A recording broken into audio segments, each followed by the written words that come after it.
মা যেমনই তার ছেলের গেমিং রিমোটটা ছুল, সে একদমই বুঝতে পারেনি যে সে সরাসরি গেমের জগতে টেনে নেওয়া হবে। সামনে থাকা অদ্ভুত ভয়ঙ্কর দৃশ্য দেখে সে পুরোপুরি ঘাবড়ে গেল। স্ক্রিনে লাল চিহ্ন দেখাচ্ছিল যে তার মাত্র 3টি জীবন বাকি। ঠিক তখনই কিছু ভয়ঙ্কর দানব তার উপর আক্রমণ করতে দৌড়ে এলো। ভয়ে সে চিৎকার করতে লাগলো এবং তার ছেলেকে তাকে বাইরে বের করার জন্য বলতে লাগলো। নিজের মাকে সত্যিই গেমের ভেতরে আটকে থাকতে দেখে ছেলেটিও ঘাবড়ে গেল।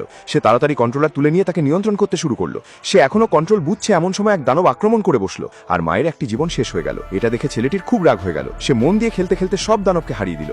অল্প সময়ের মধ্যেই তারা প্রথম লেভেল পার করে ফেলল, কিন্তু আসল কঠিন অংশ এখনো বাকি ছিল।